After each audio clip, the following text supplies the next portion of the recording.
Hi guys, I hope you are all well. This video I'm going to be fitting these LED auxiliary lights to my Vespa GTS.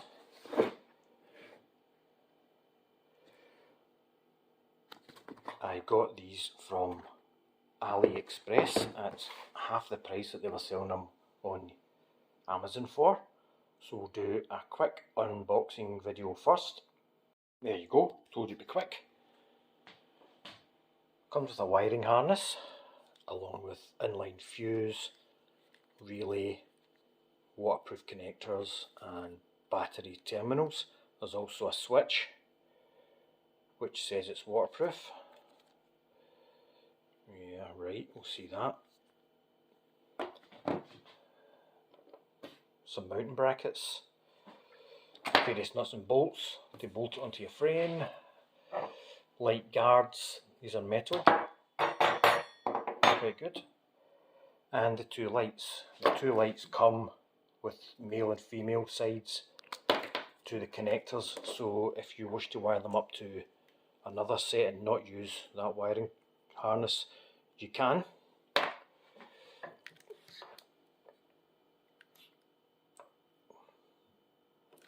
Seems okay. We'll get a look at the wiring harness for that. I don't see any live wiring going into us, or an auxiliary wire for an ignition live, so I'm thinking this is just going to be, as soon as you connect that to positive and negative on the battery, it's going to be on, off, which I don't like, because it means you could accidentally leave it on, or somebody could walk past and flick that switch and drain your battery. So what I'm going to do first is have a look at this guy, and there should be a source live in here, and I'm going to have to find a way to wire that up and make sure that it works. Let me have a wee look at that first. Don't worry if this looks a bit daunting, I'll go through it. Positive and negative straight on your battery, inline fuse to protect the circuit, which all goes to this relay. The relay then sends the power to your lights via these sockets, and you operate them by that. I did have a look at the back, and as you can see, there is earth, load and supply. So the supply one is where your positive goes in and the switch connects the circuit, which then operates the relay, and that flips across to allow the power to go directly from here to there and out to your lights. So this is wired up as it is. This would be live all the time, and you could accidentally leave it on, but what I want to do is wire it up to an ignition live so that it's only live when I start the bike, and if I take the keys out, it cuts off the switch. So I'm going to wire it up to my Land Rover because it's just easier, and we'll see how we go on. Testing the lights, I've wired them up. I've checked that that is an ignition live. I've checked that with the voltmeter. I've wired up the wiring loom, and I've got the switch set up. As you can see, there's nothing there, and nothing happens because the ignition is now off. So if I leave that, I will go and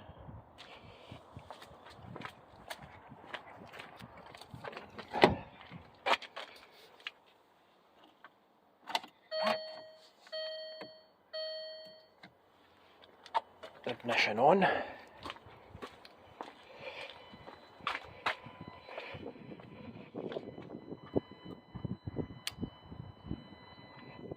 And now we have an ignition live, so there's no way we're going to drain down the battery. With the lights fitted to roughly where they're going to be in the front of the scooter, These are about 18mm, and when this closes it's about 22mm, so I've had to pad it out with some rubber that I had. And these connectors are going to have to go fed up here, so this will have to come off. The wire goes up okay, but this won't. Then that's going to have to come off from the inside, feed this through and replace that. The live feed to the relay is going to come from the DRLs here. That will make sure that the lights can't be switched on, and most of the things are going to be kept in here. They're lower than the bottom of this, so if I take that off, they won't interfere.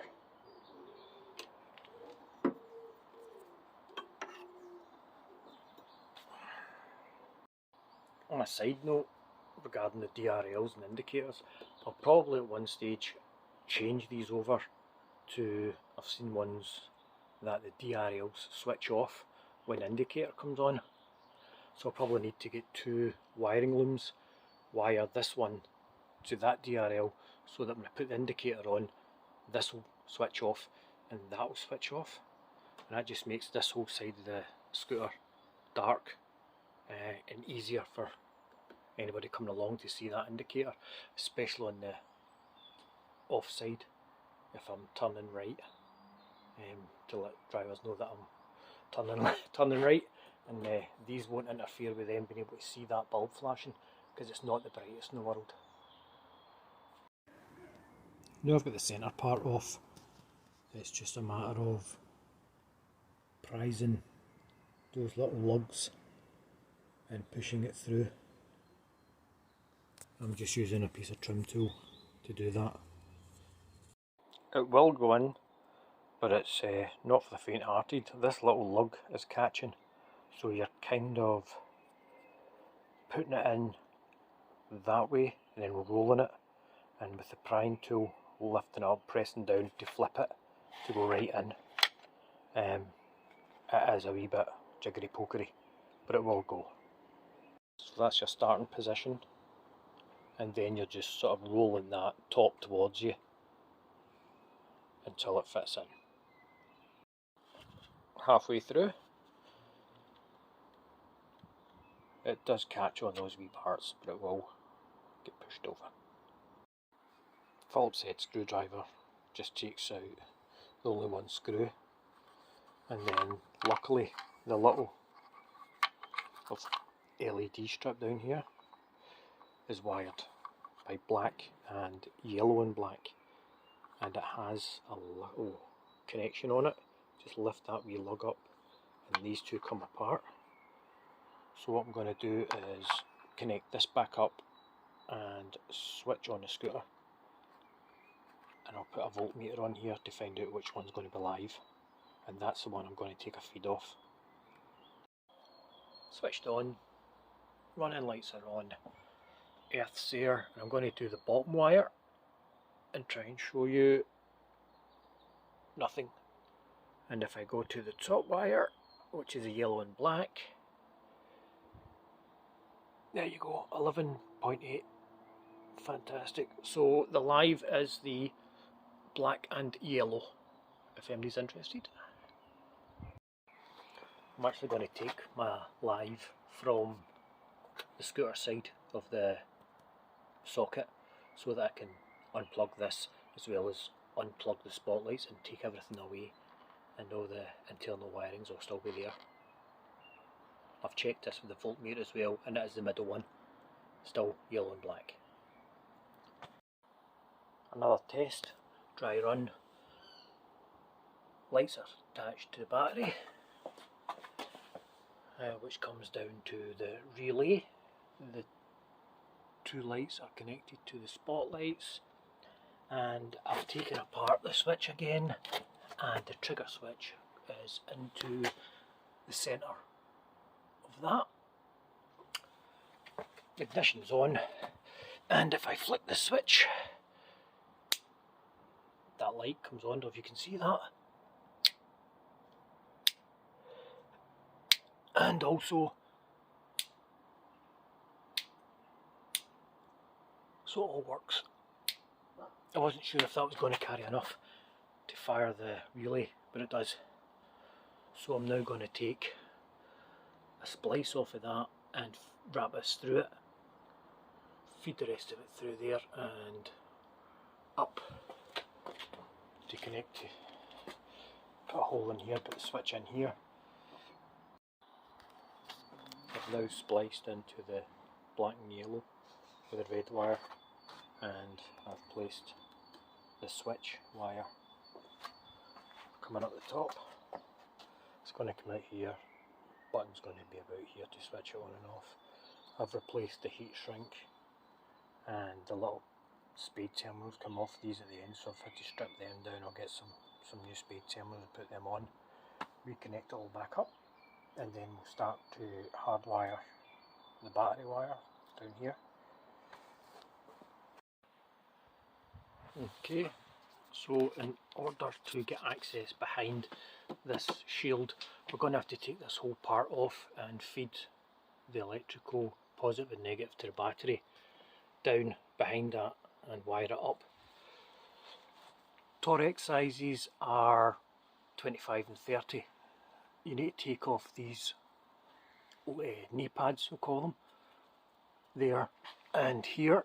Take off the lid for the bottle, and there's 1 and 2 in here, they're all 25.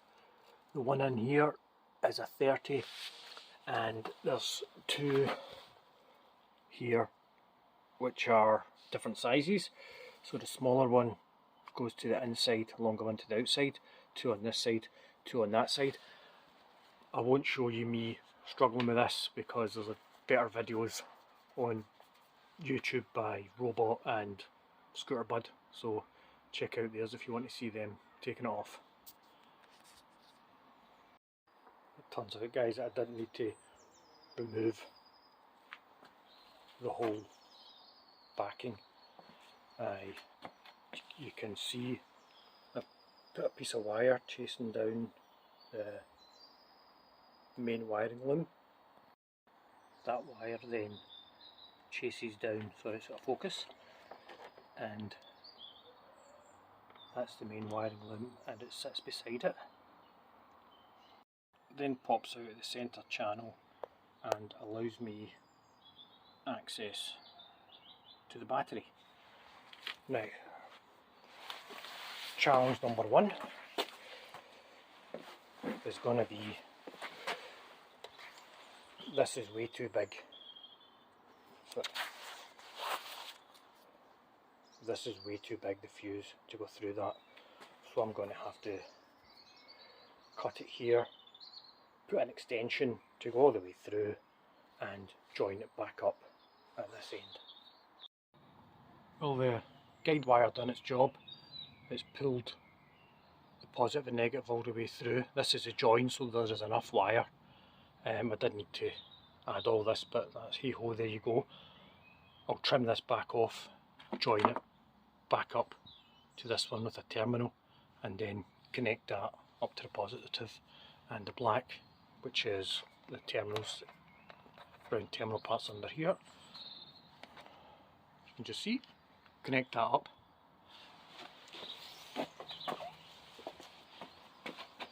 That's the live wire going into the relay. This is just the guide wire, and then I've got my 2 wires going directly to the lights. So, moving on a bit, getting there. Well, brothers and sisters, we're coming to the end of this chapter. The lights are pretty much finished. I just have to figure out where the knee pad I want the switch, and then drill out the corresponding hole size with the step drill. I have switched over that switch because I didn't like the look of the one it was supplied. And now if I turn on the scooter, these lights are on.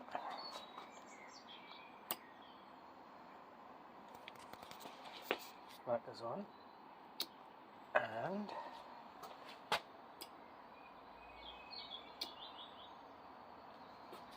I'm happy with that. So if you've got any questions, advice, tell me how hard I made this look, please feel free to let me know.